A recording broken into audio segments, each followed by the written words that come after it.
one of the most famous and iconic diner in America with over 1,600 branches worldwide. I-try na natin! Wow, sobrang cute ng presentation. 1, 2, 3. Oh, wow! Wow, may ground beef. May parang, I guess, chicken ito. So yun, minahan niya ako nang wala akong pera. Diba? Dami nang liligaw dito na sobrang yaman, mga bilyonaryo eh. Yung mga families, bilyonaryo. Pero, Ikaw naman yung nag-stand out. kaya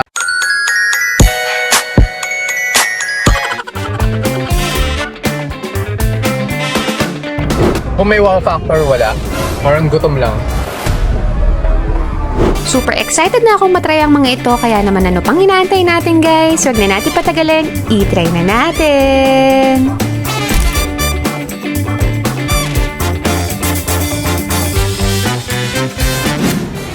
Hi guys! Good morning! Isang napakaagang food trip na naman ito at excited ako i-share sa inyo dahil isang sobrang sikat na American diner nito sa buong mundo. Kaya wag na natin patagalin pa.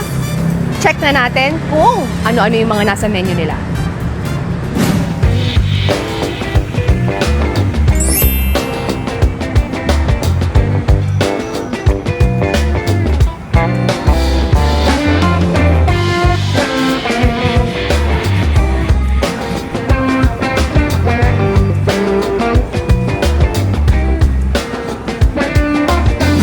Ayan na guys! Finally, yung mga in-order natin, sobrang dami. Excited na akong pakita sa inyo isa-isa. Unang-una sa in-order natin itong full table platter na 1,795. Then ito naman yung French toast lamb na 495 pesos. And of course, pistachio pancake na 475 pesos. And ito naman yung kung tawagin nilang the early risers na 795 pesos. And ito naman yung taco omelette kung tawagin nila na 425 pesos. Then ito naman yung swinging sriracha burger na 595 pesos. And of course, isa sa kanilang best sellers, itong ampalaya with egg na 150 pesos. So yan, exciting. Magsisimula na tayo. So first guys, nandito tayo sa may Estancia Mall. Specifically dito sa may Denny's na sobrang sikat sa Amerika.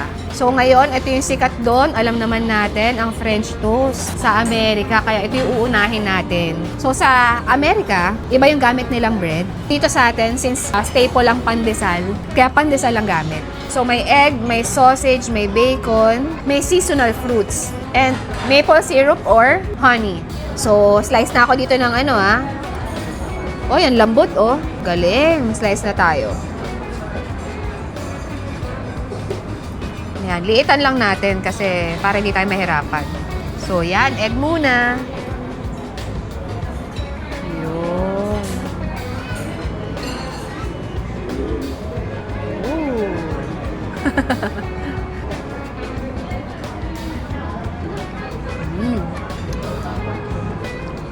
Sundan na natin ang sausage.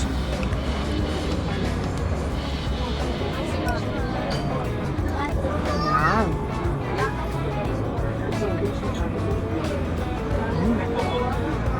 Malalaman mo talaga yung pagkakaiba ng lasa pag sa Amerika. Dito sa egg. Yan. More pa. Yun.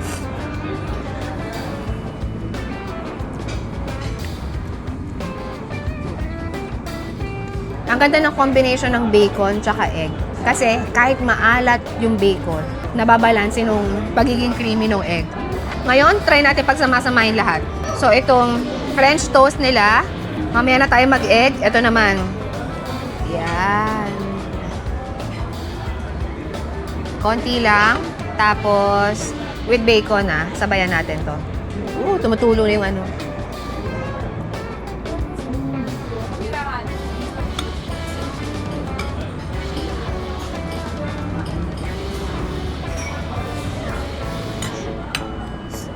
Ayan.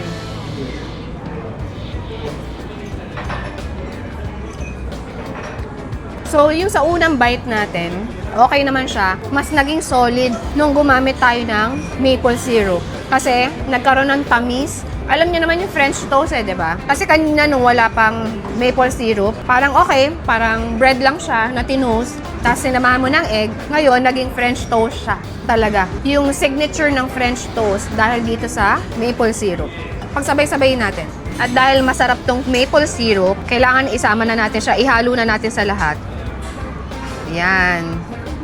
Para ma-make sure natin every bite natin, super solid. Kanina hiwalay-hiwalay Make sure natin magkakasama lahat. Bawasan ko lang konti.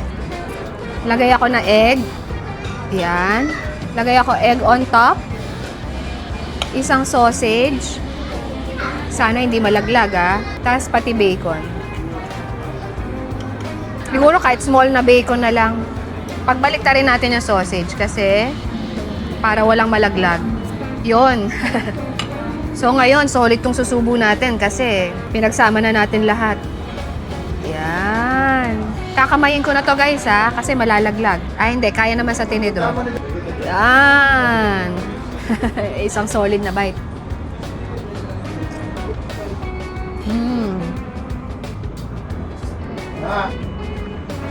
Isang napaka-solid na breakfast at panimula.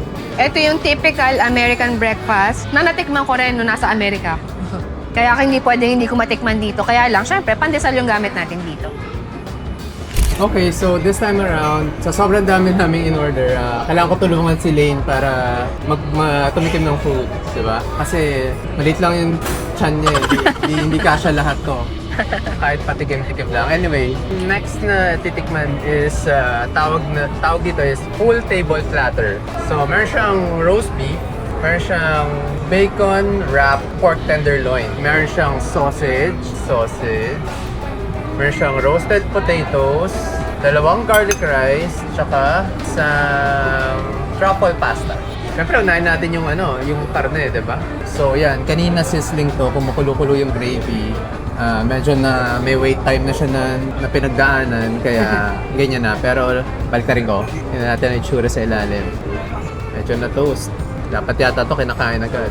Oo, that kinain natin agad kanina. Syempre, Pero ganyan wala, talaga. ganun talaga ang work.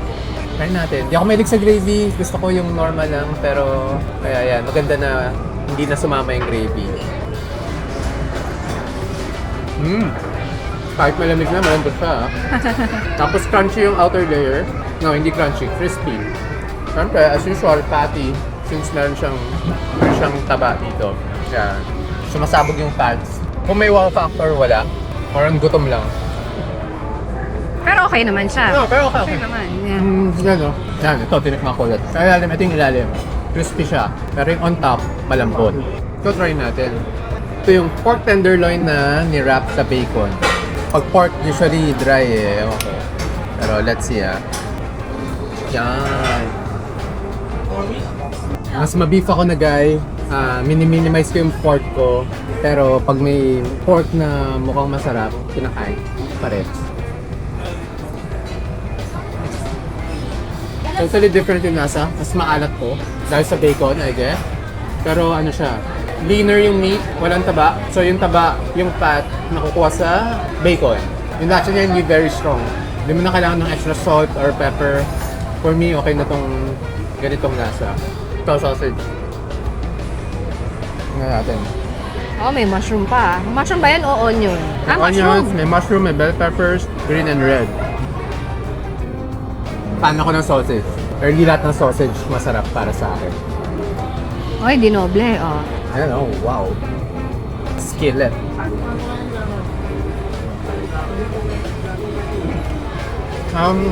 Medyo spicy because of the pepper.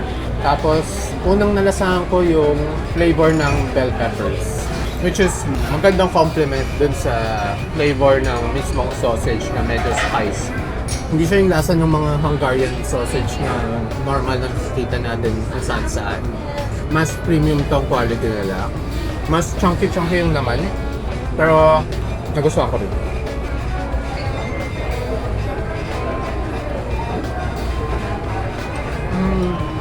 Well, typical na potato. I think maganda siyang isama kasabay ng mga meats kasi maalat hindi na maalat, pero flavorful yung mga meats. Tapos ito yung magbabalanse dun sa flavors nila. Tsaka ang kinagandahan pala niyan, good for 3 to 4 packs yan. So, may choice ka kung ano i-carbs mo dyan, kung yung potato or yung dalawang. Correct, carbs ito. Carbs din pala yung truffle pasta.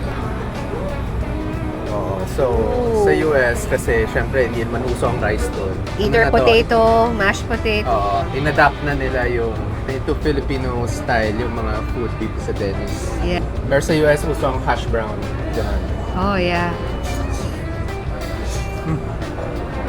Truffle pasta, Lasa mo naman yung truffle. very slight lang. Kung i-compare ko to sa... Well, ang gusto ko dito yung may bacon bits. Pero kung yung lasa ng truffle, hindi ko masyadong mahuli. Kasi I guess nakatry na ako ng maraming truffle pasta. Especially kung i-compare ko to sa Escobar's na truffle pasta. Mas gusto ko yung sa Escobar, syempre. Kasi creamier, mas strong yung flavor ng truffle. Tsaka mas ganda yung texture ng noodles na. Pero not bad na rin naman. So itutuloy ko na yung kain ko. As you guys know, ako, burger guy, diba? I love burgers. Marami na ako natikman na burgers from mahal to mura. From Gordon Ramsay to street food. Burgers! Na burger, diba? So, itong in-order namin, naghanap ako ayoko ng classic burger i-order. Gusto ko mag-try ng iba-ibang diskarte ng mga iba't ibang restaurants. So, in-order namin is swinging sriracha. I suppose may pagka-spicy to kasi sriracha. May jalapeno pa. So, syempre 100% beef patty. Meron silang bacon. Meron silang cheddar cheese. Tapos, syempre jalapeno. Creamy sriracha. I guess ito yon. Tsaka, yan. The rest yung basic sa burger. Lettuce, onions, tomato. Try na natin. Hindi ko na iwain. Kakagating ko na lang. So, looks promising. Sana hindi tayo ma-disappoint. Siyempre, pagkakain ng burger, kailangan i-squeeze para magkasya sa bibig. Okay? Uy, solid. Oh my gosh. Solid bite yun, ah. Well, napansin ko, basic na lasa ng burger, pero yung sauces na ginamit nila, especially yung creamy sriracha, sumisipa. Every time nginunguya, the more I chew, the more flavor yung lumalabas dahil dun sa creamy sriracha. Tapos, spiciness level, hindi naman masyadong maanghang. Very mild, pero may konting heat sa bibig, which is perfect sa akin para hindi naman burning sensation sa mouth, diba? Enough lang para ma-enjoy mo, no? Yung anghang. Enough lang, yeah, para ma-enjoy ang anghang. Ayun, malaking bagay din na may fresh na red onions. Tsaka yung alat ng bacon, syempre, and yung fattiness. Kasabay nung beef patty. Natulak yung mga gulay sa likod eh.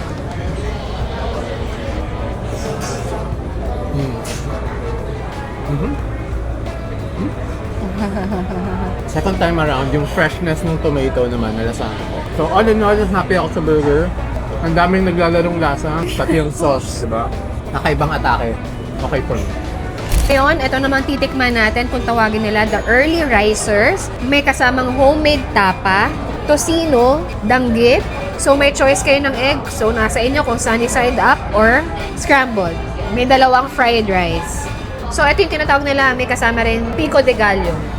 So, let's go! Ang kinagandahan dito sa Denny's, guys, ha. So, kahit sikat siya sa Amerika, ang dami niyang branches sa kung saan-saan man sulok ng mundo, na-incorporate na nila yung Filipino food kahit papano. Kahit American food siya talaga. Naghalo na. Siyempre, para may choices pa rin yung mga Pilipino, diba? So, tikman natin yung tapa. Hindi na ako magra-rice. Kapalan natin. Lumaki naman sobra. Yan. Ay! Let's go.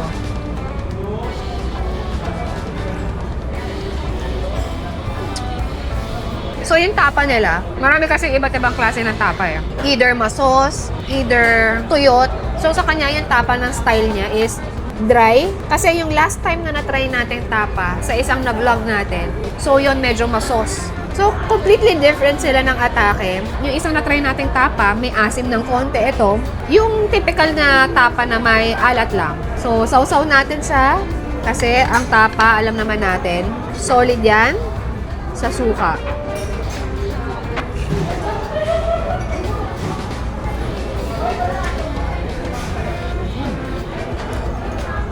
So, dahil medyo dry siya, ayan, well, malambot pa rin naman siya. Dry lang. So, kung marami ka nasubo, medyo mahirap siyang lunukin agad. Versus sa mga tapa na masos, di ba? Tsaka medyo naka-chop na siya kasi medyo malalaki yung cut niya eh. Pero lasa-wise, okay naman siya. Sarap pa rin, tapa pa rin. Nandun pa rin yung lasa ng tapa. So, ngayon, move on tayo dito sa kanilang tocino. Hindi ko na muna isusuka, tikman muna natin. Paano nalaman ko? So ito, yung tocino nila, ito yung sinasabi ko na isang klase ng tocino na mag-glaze. Ayan o. Mag-glaze siya. So ito yung tamis niya. So yan yung difference sa ibang tocino na medyo hindi masyado marami asukal. So ngayon, ito, sausaw na nga natin sa suka. Ganito. Para pantanggal konti ng tamis. Dapat daw ilalawin siya. Kaya alam mo ilalawin. So again, itong mga Filipino breakfast, very presentable. Just the typical na tocino, just the typical na tapa. Even the danggit, ito, try na rin natin yung danggit. Ayan, malutong-lutong pa. Pagsabayin na natin isa. Tagayin mo lang muna. Nalutin daw ka doon. Hindi ka. Ngayon, Sabayan natin ito. Para mawala yung alat ng danggit.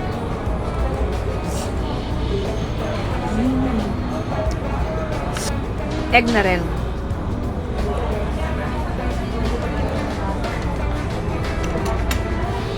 So, umisa pa tayo. So, syempre, ang danggit alam naman natin maalat yan. Yan, naglaglagan. Yun. Para mas solid, samahan natin ng suka. Yun. Let's go.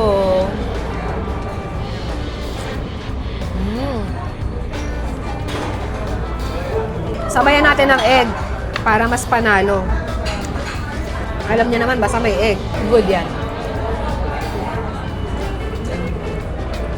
Again, ang mga Pilipino sanay naman sa breakfast na ganito. Hindi na kailangan i-elaborate bawat isa. Siyempre, kung nandito ka sa isang sikat na American diner, huwag kang mag-alala. Dahil dito sa Denny's, may Filipino food selection or options. So guys, dito sa segment natin, meron tayong special guest na introduce ko sa inyo. One of the most famous Grabe. food explorers in the Philippines. Ano, labas na ba ako? Oo, di ba? Wala lang. Kinikilig kasi sa akin ang galing. Hindi, doon ako natuwa kasi para alam din nila na tayo ay food explorers. So hindi lang basta food Okay. vlogger na about sa food. Yes. So this time around, syempre kailangan natin level up, di ba? Yes. So ngayon naman is mag-explore tayo ng iba't ibang klaseng food, kundi iba't ibang restaurant na hindi naman naka-vlog talaga. Yan yung term, explorer. Explorers. Yes. So yan. So sa dami ng tinikman namin kanina, ito na lang yung natira. O, di ba? Ang dami pa. Meron pang 3. Nag-save kami ng food para dito sa segment na to. Kasi marami natuwa no? Yeah, I think maganda yung... Magulo ng lang ako. I think maganda yung very receptive yung mga viewers dito sa new style of namin, content. Tama. Kasi dapat sasabihin ko vlogging pero yun na nga, hindi na nga So, ang kinagandaan kasi sa ganitong segment natin, guys, hindi na tayo masyado magfo-focus a little bit na lang sa food, more on sa kwento natin. Kasi may mga kanya-kanya tayong kwento, Yeah. may mga gusto tayo i-share, sakali, maka-inspire sa iba, something na pwede mapulutan ng aral, diba? Mga ganon. Tama, hindi lang, parang kung puro food lang kasi, medyo redundant Diba? Yung maganda yung may konting kwento, may konting lesson, wisdom, or kung ano man yung napagdaanan namin, experience, Yes. struggles, ay may papulot kayong aral. Yeah. So anyway, start na tayo kasi itong food mo, anong tawag dyan? Taco millet. So I guess taco yung... Taco style. Taco style kasi naka-fold siya ng parang taco pero egg yung ginamit na wrap. Kasi mahilig ako sa Mexican food. So taco is Mexican. So yung flavor nila, mahilig din ako. Yan, kalat na natin. 1, 2, 3. Oh, wow! Wow, may ground beef. May parang, I guess, chicken ito. Tsaka yung mga yan, pico de gallo, bell pepper. Masasabaw too early. Tsaka ground beef. In-anticipate ko na Mexican flavor ito. As ito naman, one of the best sellers daw nila, gourd with egg. So, eggplant with egg in Tagalog. Tinagaan. Hindi pala mali. Hindi pala eggplant, hindi rin pala Tagalog yun. Ang palaya na may itlog, yun. Labo na sinabi ko. Eggplant. Sobrang lambot. Sobrang sabaw natin. Ay, nako. Ayun, ewan ko, nagulat lang ako na meron ganito sa menu nila. Sabi nung, kinonvince kami nung staff namin na nag-take ng orders namin na i-try daw namin to kasi hindi raw siya mapapahiya. Outside American food na to. So, Mexican, Galing, ano? Filipino, tapos eto naman. Yon, eto, ang kinagandaan nito guys, pistachio pancake yung tawag nila. 'Di ba ang pistachio na nauuso sa atin nakaraan, galing sa Dubai? So sabi dito, ang gamit nila is buttermilk pancake, may pistachio sauce, may katayfi din, and mga, syempre, real na pistachio, mga buo-buo, may chocolate chip pa, and ayan, nakapalibot yung rose petals. So yan, ako, ito yung sa akin. Try natin isa-isa. Ay, actually guys, ang nakakatuwa nito, meron kami kasing experience sa Denny's pareha sa ibang bansa. Sa Vegas, Sa Vegas, tsaka sa LA. Magkaiba yung kasama namin. Magkasama kami dalawa, tapos may ibang kasama tayo. So sige, ikaw magkwento. Yeah, so kaya shoot namin itong si Dennis kasi medyo memorable tong brand na to sa amin. Yes. Nung one time kasi, siguro, kaya yun, 2015. 2015 or 2015, 2016? mga ganun, 2016. Yun yung mga times na zero kami, as in walang-wala financially, walang Zero. direction sa buhay, Walang ginagawa. walang ginagawa, di alam anong gagawin. Yes. Di alam paano gagawa ng pera. Hinahanap namin sarili namin. Tapos, ang nangyari, yung last money namin, sabi namin, napagkasunduan namin na punta kami ng US. Kung kami maghahanap ng opportunity. Yeah. Kasi kapatid ko doon nakatira sa San Francisco. May mga pinsan siya doon. So, somehow, ticket lang kailangan namin bilhin. May matutulugan kami pagdating doon. Tagal natin nag-stay doon. Sinagad natin yung 6 months. Before mag 6 months, no? So, naghanap kami ng murang ticket. Meron kami nahanap na less than $1,000 US. Pero ang daming palit ng plane. Maraming Connecting stopover flights. o connecting flights. Maraming connecting flights. Tapos may wait time na mga 8 hours ka na nasa isang airport. Ganun. Taiwan ba yun, yung stopover natin? Kasi China Airlines yung gamit natin, no? Kasi sobrang cheap during that time. Yun yung naging decision namin. Last money, gagamitin namin para maghanap ng opportunity sa ibang bansa. Sa Amerika, to be exact. So ngayon, may friend siya dun sa Amerika nung nagpunta kami sa LA. May friend siya si Ryan. Itong Ryan, Hi, Ryan! what's up Ryan? Itong si Ryan, nung time na to, very successful na siya doon. Pag-golf na lang, may mga rental siya sa US. Pero bata lang 30 plus lang. Oh, ka-age mo, di ba? Mas matanda ng konti. Pero halos. Yeah. Tapos, syempre, minute namin. Or hindi ko pa siya kilala noon. Sila lang yung magkakilala. Friend ko talaga siya. Pinakilala ko lang kay Carl. Oo, minute namin. Tapos yun, nag-meet kami sa Denny's ng mga 11 PM yata yun. Natapos kami umaga na, Alas 5, grabe. alas 6 na kami natapos. Bago kami bumalik yung hotel na pinag-stayan namin. Anyway, kaya kami nasa LA noon kasi from San Francisco, doon nakabase yung sister ko, doon kami nakatira. Pumasyal lang kami sa LA. Yes, no? Diba? Drive lang kami. Actually, ako pa yung nag-drive. Naghahanap lang tayo ng mga pwede mapagstayan na mas mura, no? Ay, mga cheap na motel, gano'n, Motel 6. Tapos, mga 7 to 8 hour drive yata, if I'm not mistaken. Anyway, punta tayo kay Ryan. So, itong si Ryan, kinukwento niya na yung experience din niya, struggles niya. So, dati siyang nasa 300 pounds. Tapos, nung na-meet na namin, ano na lang siya? Siguro, less than 200 pounds na lang. So, parang dun pa lang, nabilib na ako. Kasi, mahirap gawin yung mga ganung bagay eh. Kaya, nabibilib ako sa mga ganyang tao na porsigido ma-reach yung goal. So, pinakinggan ko siya. Dami niya tinuro, daming wisdom, daming na-open niya yung eyes and mind namin into more opportunities, more possibilities, and more, and on a different mindset. Sa kanya nag-start. Hindi awakening eh, pero sa kanya nag-start Yung sa mindset ba na, ang pinaka natatandaan ko sa kanya, yung sinabi niya na meron kang ganitong amount of money, kahit maging bilyonaryo ka, ano ba yung kakainin mo? Same pa rin naman eh, di ba? Tama. Wala Oo, naman, ano. di ba? Wala pa naman pagkakaiba eh. From ganito lang yung pera mo to bilyonaryo. Ano ba yung hahanapin mo? Same pa rin naman yun, Oo, di ba? hindi naman araw-araw Hindi ka naman caviar. bibili ng... hindi ka naman magsi-steak early in the morning, di ba? Hindi naman everyday gagawin mo din yun, di ba? Pero ang point doon, ang lesson doon is kahit nandun ka na, kumbaga, low-key pa rin. Tama ba? Yun ang understanding ko na... Ako pagkaintindi ko, Sige. hindi pera ang goal.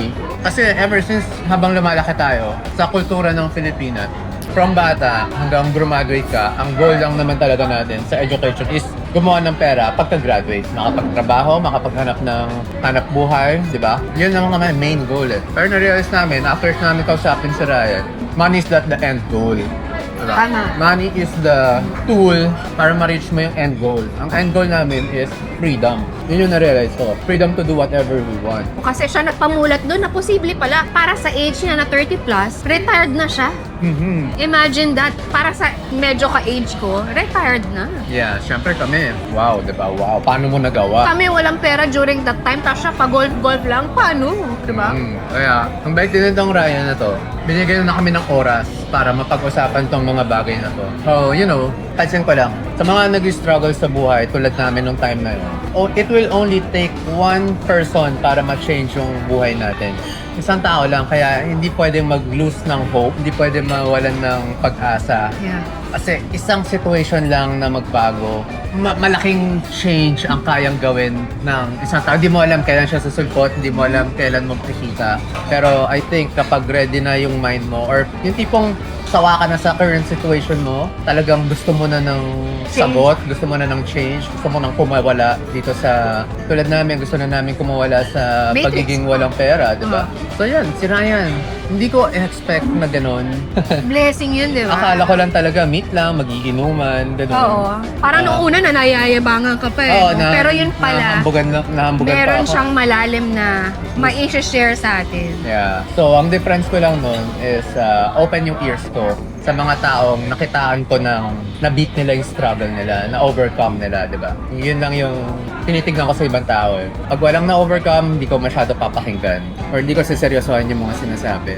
Yeah. Pero the fact na from 300 pounds naging less than 200, alam mo, may ginawa siyang matindi, di ba? Alam mo, may nilampasan siya. At hindi lang yun, di ba? Early retirement. Early retirement, di ba? Para sa So, age niya. Kumbaga, nag-hustle talaga siya, di ba? Para marating niya yun. Ang tindi ng mindset niya para... Yeah. Diniskartehan niya. Hindi siya Tama rin. nag-work hard. Tama rin, tama. I don't think nag-work Work hard smart, siya. for sure. Nag-work smart siya. Doon ko nakita na posible. Kasi growing up, parents ko ang Ang nasabi turo. sa akin, work hard lang eh. Yan lang yung sagot, work hard. Basta magpakapagod ka, yayaman ka. Pero Hindi naman- hindi totoo eh. Medyo BS eh.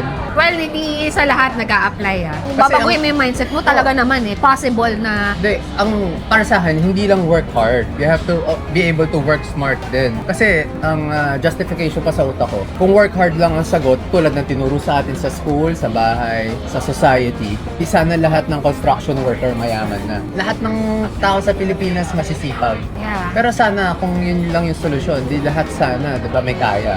Or at Yeah. least, di ba, nasa middle class man lang. Pero hindi, mas maraming nasa lower class. Pero masisipag lahat. Yeah, yun nga eh. Yun ang difference eh. Kulang siya. Kulang yung recipe na binigay sa atin. So it's up to me to find out kung ano yung missing recipe para mabuo yung puzzle. Eh, luckily, nahanap namin dahil sa mga taong nakakausap ko. Tsaka, you know, eventually dadating sa buhay namin pag ready na. Pag ready na ang isang tao to next level yung situation nila, current situation nila, mag-a-appear at mag-a-appear yung mga yan. Kasi I think yung universe or si God, hindi niya ihahain yung tao na pwede makatulong sa'yo kung alam niyang Hindi ka ready. hindi ka ready at alam mo yun, parang may nakaharang. Oo, tama. May nag-hinder. Parang defensive ka. Kasi may mga ibang tao ganun talaga. Yung parang in denial ka or hindi mo patanggap na okay, nandito ka sa ganito. Or yung hindi ka pa ready tumanggap ng advice ng ibang tao. Medyo may ego pa. Mataas. Or, meron din naman nag-stay sa comfort zone. Masarap kasi sabihin, wala, mahirap lang kami. Excuse yun ng tao para hindi mag-strive for more. Mahirap lang kami, lumaki kami mahirap. Ito lang kaya na. Komportable na kasi. Komportable, madaling sabihin, hindi ka nakikilos kasi tanggap mo na. Eh, yun yung problema. Hindi ka na mag-iisip. Kami, hindi namin tinanggap na wala kaming pera. Hindi kami pumayag na nandun lang. Naku, ang dami pa natin Ang kasi haba. pwedeng i-share sa kanya dahil, naku, marami pa sa mga susunod na Ang haba. i-share namin, i-vlog namin kasi ang dami namin pinagdaanan. Nag-start kami from zero talaga, as in totally zero. Walang-wala. Hindi lang zero. Negative pa, may utang pa. Ang Utang pa kasi nagsusugal ako noon. Laki ng talo ko sa sugal. Mga lugi sa investment. Lugi sa Diba? investment sa stock. Kasi syempre, ano kami, gigil kami gumawa ng pera. So, well, invest, naubos talaga. Like, from may pera to naging negative to umangat ulit. Oo. Kahit papano. I So, mean, yeah. ayun, kaya memorable tong Denny's. Oo. Pero itong Denny's, makikita mo to sa US, talagang kahit saan meron. Para siyang Jollibee. Kahit saan may Denny's. Kaya kahit kailan, kahit tumanda na tayo, hindi natin makakalimutan si Ryan eh. Kasi part siya talaga ng ano. And yung Dennis.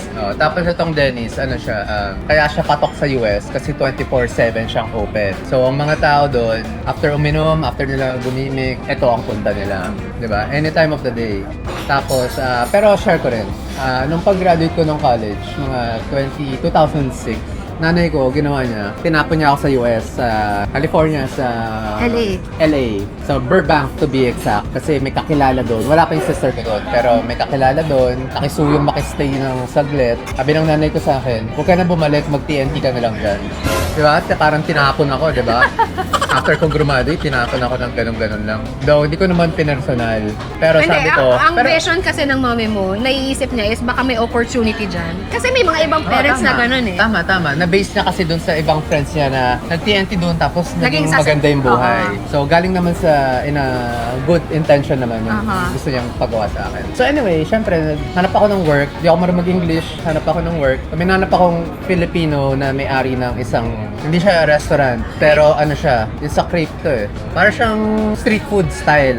Hindi siya restaurant. Sa farmer's market. So alam mo, trabaho ko doon. Alam nyo guys, trabaho ko doon. Dishwasher, server, tagagawa ng salad, tagagawa ng sandwich. Minsan nasa kitchen, tagatapon ng basura. Galing. Ayun, tapos ang pinaka hindi ko nagustuhan na job ko is yung sa kitchen. Kasi yung unang job ko doon is server, which is okay lang. Serve lang, gawa-gawa. Medyo stressful din.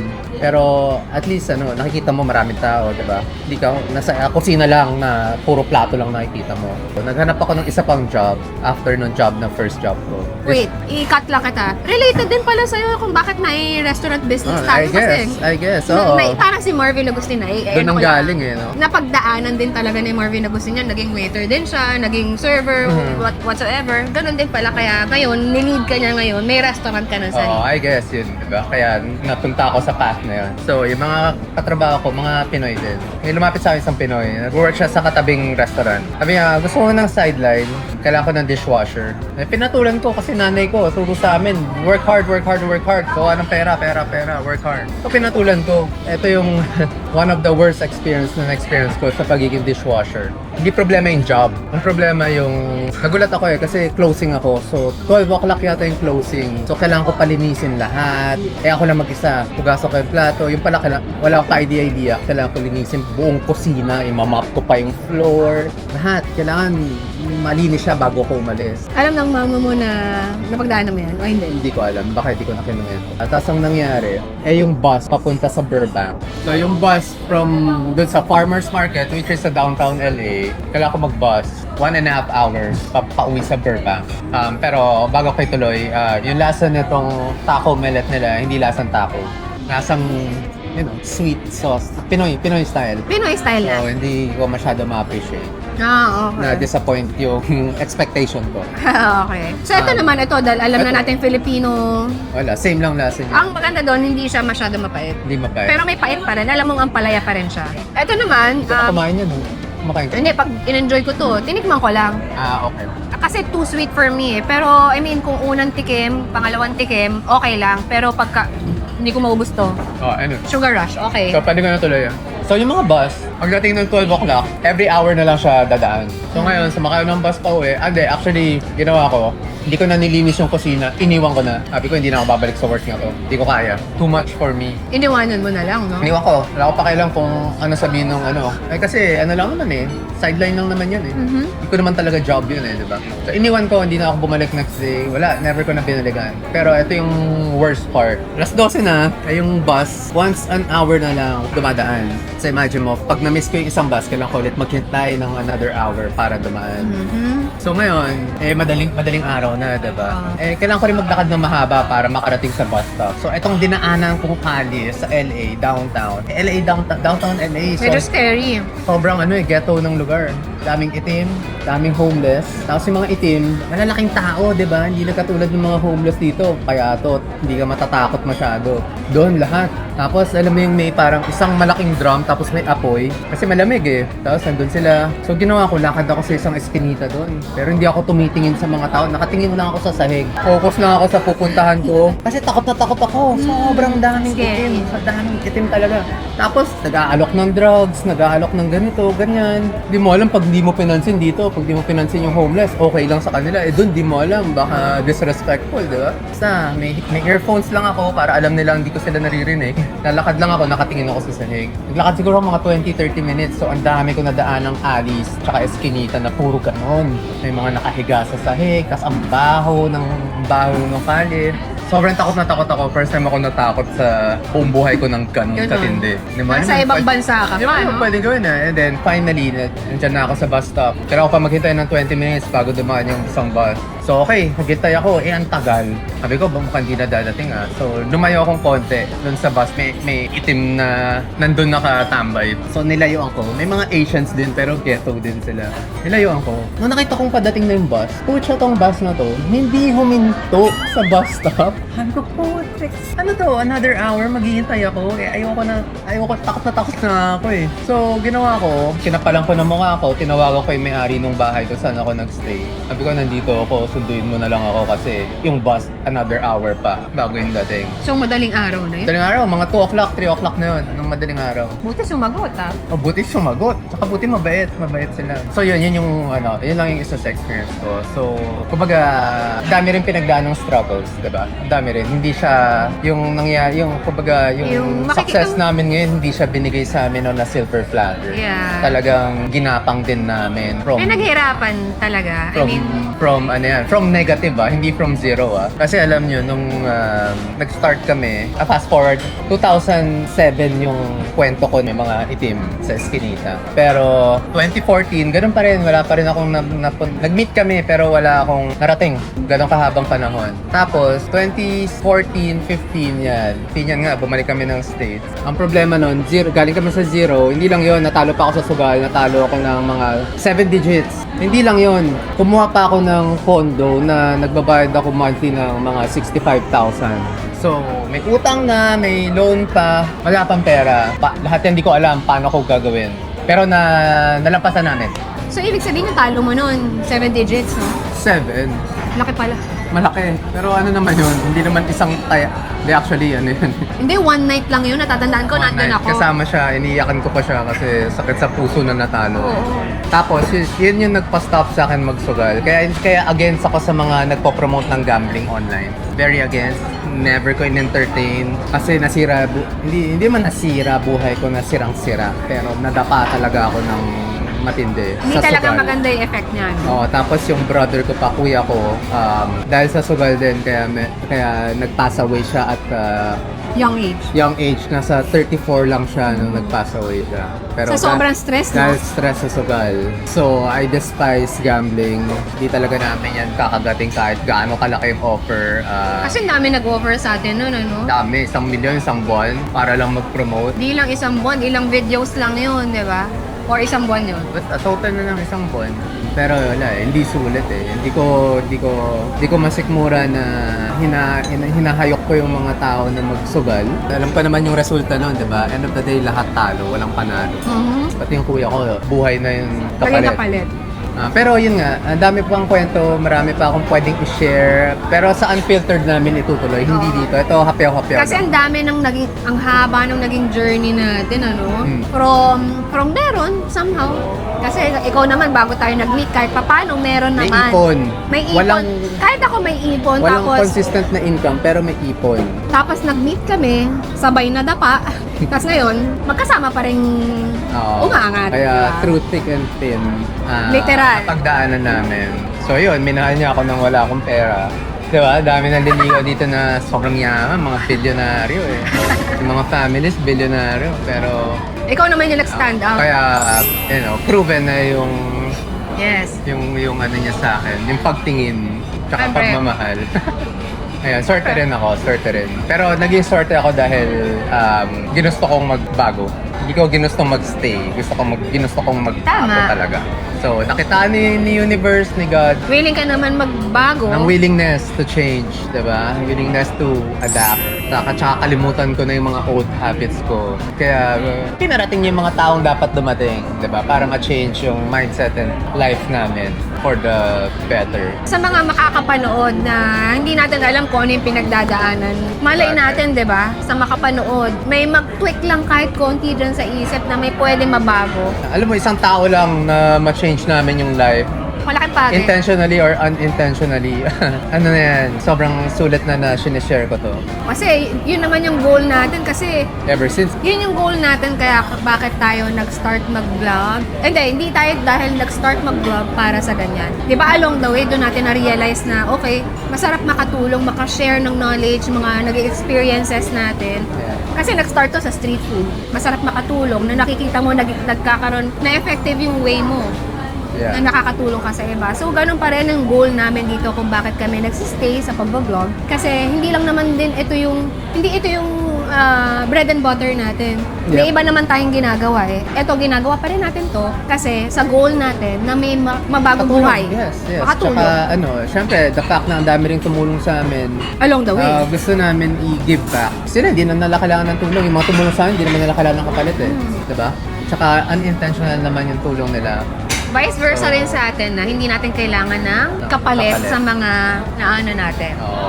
Somehow, Somehow na-inspire namin kayo. Nakakapag-give back kami lalo na sa mga less fortunate na people like yung mga street food vendors yan. Diba? Kung titignan nyo, 5 years na nagbablog si Lane. Diba? Ako rin, 5 years nang kasama niya na ginagawa to. So, yung impact namin sa small businesses, sa mga vendors, street vendors, very significant. Kaya, yung nagpapataba ng puso namin. Talaga. Yeah. Hindi naman yung kinikita eh. Secondary na lang yun. Ano na lang yun. Bonus na lang. Bonus na lang, yeah. That's the only way eh, diba? Hindi lang that's the only way, pero this is the best way for us para ma-elevate namin somehow yung mga buhay ng tao dito sa Pilipinas. Since nandito na rin tayo sa platform na to, why not use it, di ba? Naku, marami pa kami i-share, guys, na mga experiences namin sa buhay.